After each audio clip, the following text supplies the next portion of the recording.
Hi everyone, welcome to our lesson 20. My name is Professor Robert, and in today's lesson, we are going to study simplification,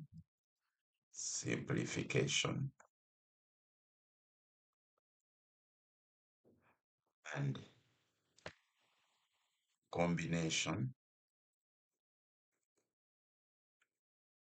of radicals. We are going to dig deeper into the idea of simplifying and combining radicals. Many properties of exponents have counterparts in radical notation. For example, if we have a to the power 1 over n being multiplied by b to the power 1 over n, this is the same as a multiplied by b to the power 1 over n. And two, uh, if we have a to the power 1 over n divided by b to the power 1 over n. This is the same as having a divided by b all powered to 1 over n. As long as b is not equal to 0, because if b is 0, then the answer we'll get will be so large that we wouldn't know what it is, and it will be infinity.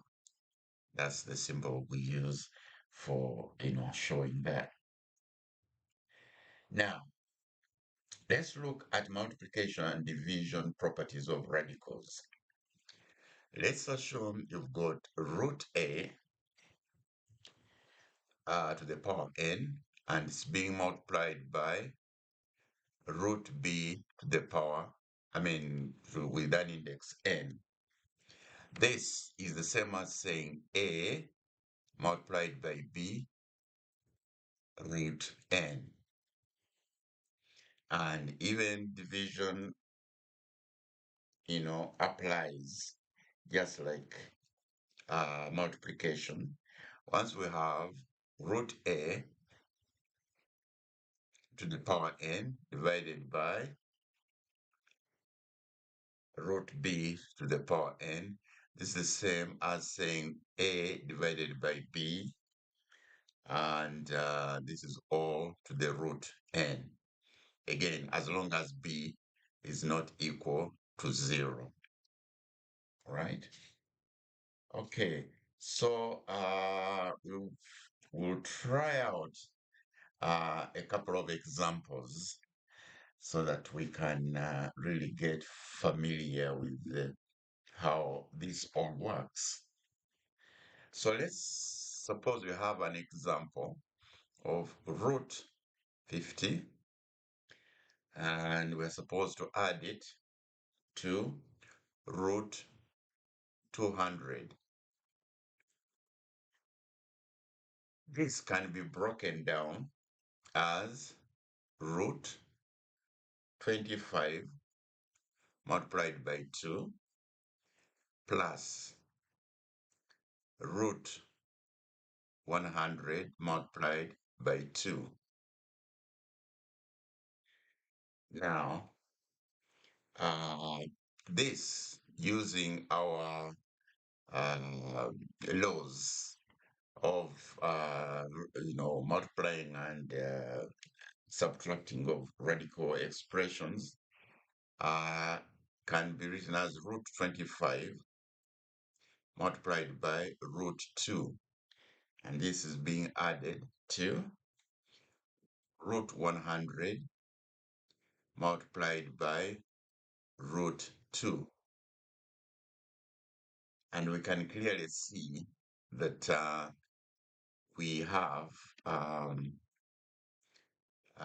this as 5 multiplied by root 2 plus square root of 100 is 10 multiplied by root 2.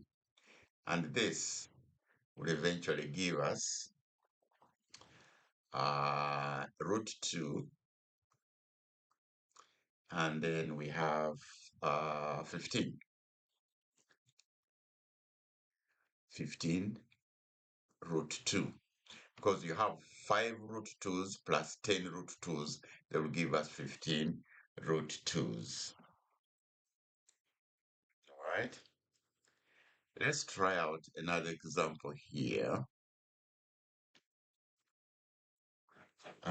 Let's suppose we had 3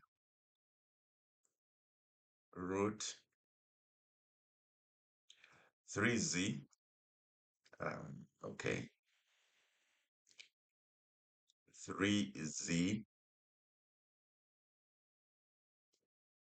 root 64z to the 5th index. This is root z, 3z minus 2 fifth root of 2z to the power 6. This will now give us 3z fifth root of 32 times 2z minus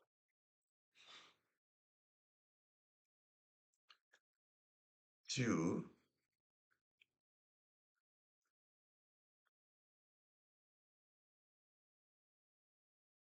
fifth root of x to the power 5 times 2z. Now, this can be simplified as 3z. Now, when we look at this expression here, we have 32 root 5. So that will be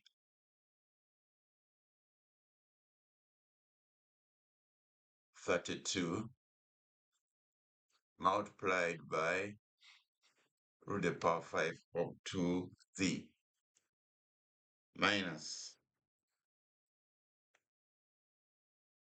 2 into root the power 5 z, sorry, this was z, yeah, z to the power 5 multiplied by, sorry,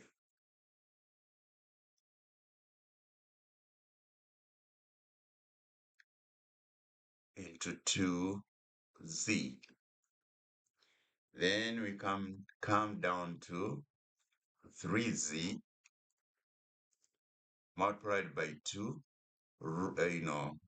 fifth root of 32 is 2. And this is all now multiplied by root 2z to the power 5 here. The index is 5. And this will be minus 2z, because z to the power 5 in the fifth root of x to the power 5 gives you z, multiplied by 2z with the index 5.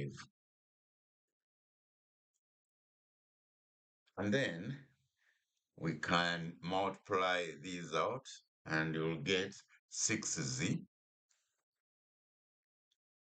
multiplied by 2z with the index 5 minus 2z multiplied by 2z with an index 5. So this would equal to 6z, fifth root of 2z minus 2z multiplied by the fifth root of 2z will leave us with 4z